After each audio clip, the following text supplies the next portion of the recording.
প্রিয় বন্ধুরা, কেমন আছেন? আশা রাখি ভালো। আমি প্রায় বলে থাকি যে হিংসা, বিদ্বেষ আর ঘৃণা থেকে এই ধর্মগুলোর সৃষ্টি, তাই না? বিভিন্ন ধর্মের মন্ত্র আছে, জানেন তো।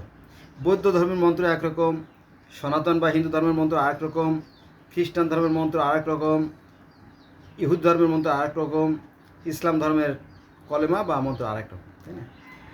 এটা যদি না হয়ে যদি মন্ত্রটা এমন হতো, তাহলে কেমন হতো? চলুন শুরু করি।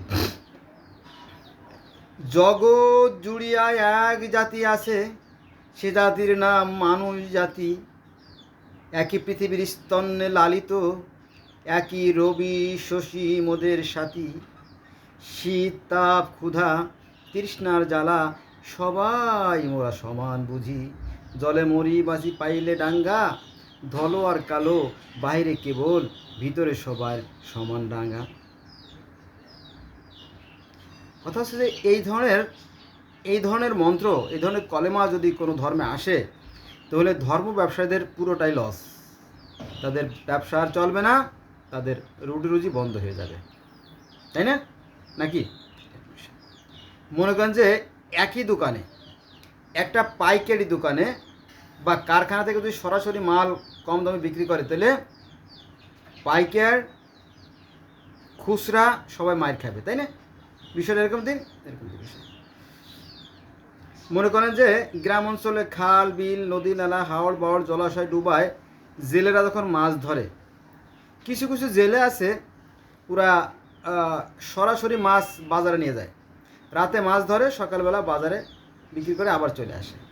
যে যা দেয় তাতে মাছ কম দামে কেনা যায়।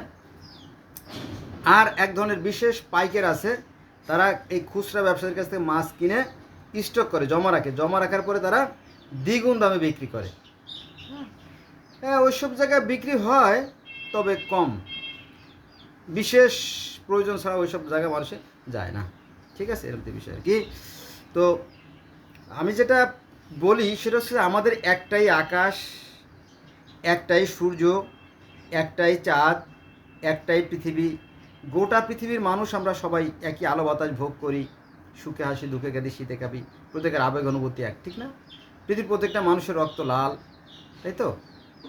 এই বিষয়গুলো যদি আমরা গভীরভাবে চিন্তা করতাম, তাহলে মনে হয় ধর্ম নিয়ে এত বিভেদ সংগত হতো না।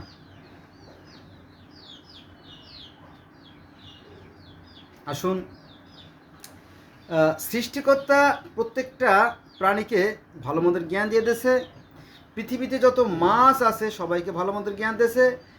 গাছেরও জ্ঞান আছে, কীট পতঙ্গ মশা মাছি উল্লা ঢেল্লা মৌমাছি প্রজাপতি ফড়িং, হ্যাঁ, পাখি সরীসৃপ সবাইয়ের সৃষ্টিকর্তা জ্ঞান দিয়ে দিয়েছেন। আর মানুষের তো জ্ঞান আছেই, ঠিক আছে?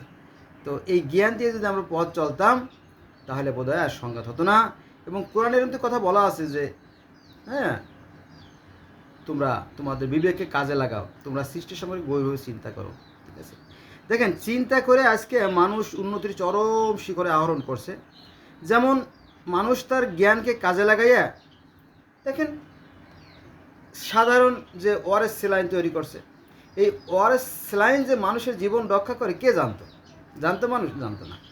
অথচ জ্ঞান কাজে লাগায় মানুষের ওআরএস স্যালাইন আবিষ্কার করছে। এখন লক্ষ লক্ষ, হাজার হাজার বললে ভুল হবে, লক্ষ লক্ষ মানুষের জীবন বেঁচে যাচ্ছে।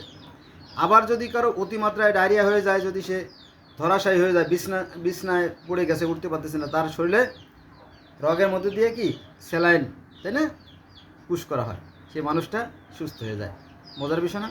আবার ব্লাডও দেওয়া যায়। অনেকে আছে অ্যাক্সিডেন্ট করে বা অন্য কোনো কারণে যদি থাকে, অ্যাক্সিডেন্টে যদি রক্তক্ষরণ হয়ে যায়, তাহলে তাকে আবার বাড়ি থেকে অন্য কারো রক্ত দেওয়ার পরে বাঁচিয়ে রাখা যায়, তাই না? এভাবে লক্ষ লক্ষ জীবন বেঁচে যাচ্ছে। শুধু কি তাই, দেখেন যে সাপে কামড়ালে একসময় নিশ্চিত মারা যেত, কিন্তু এখন অ্যান্টিভেনাম ইঞ্জেকশন আবিষ্কারের ফলে এখন আর মানুষ মরে না।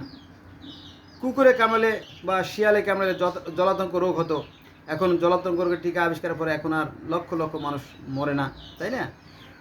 বিশেষ করে গর্ভকালীন সময়ে মারা যেত বেশি বেশি, এবং বাচ্চাও মারা যেত ধনুষ্টঙ্করের ফলে।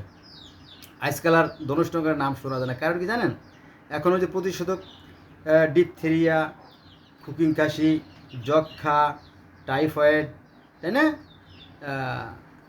এরকম তো অনেকগুলো 5টা 7টা 9টা রোগের টিকা দেওয়া হয়, প্রতিষেধক আগের থেকে দেওয়া হয়, ফলে ওই রোগগুলো আর তেমন কার্যকরী হয় না। মানুষের আয়ু এখন অনেক বেড়ে গেছে, তাই না? সুন্দর না? অথচ এই যে সমস্ত মানুষেরা যে সমস্ত মানুষেরা এত এত এত কষ্ট করে, যেমন মেরি কুরি, তাই না, তারপরে আপনার এরা লুই পাস্তর,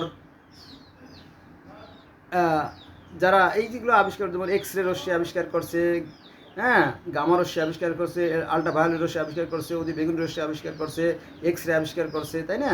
তারপরে আপনার প্যাথোলজির যে উপকরণগুলো আবিষ্কার করছে, এদেরকে আমরা চিনি না, জানি না।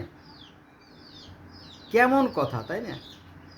এই জন্য আমি অনুরোধ করব, আসুন আমরা বিজ্ঞান চর্চা করি। বিশেষ করে আমাদের মুসলমান ভাইরা বিজ্ঞানের প্রতি তারা বিদ্রুপ, বিজ্ঞান তারা পছন্দ করে না, ফলে তারা পিছিয়ে পড়ে আছে। এটা আমার কাছে খুব কষ্ট হয়। বিজ্ঞান বলতে ইহুদি খ্রিস্টানদের জ্ঞান না, এটা হচ্ছে সৃষ্টিকর্তা যে জ্ঞানটা দিয়েছে সেটাকে চর্চা করার নামই হচ্ছে বিজ্ঞান। বোঝা গেছে বিষয়টা? আসুন আমরা বিজ্ঞান চর্চা করি।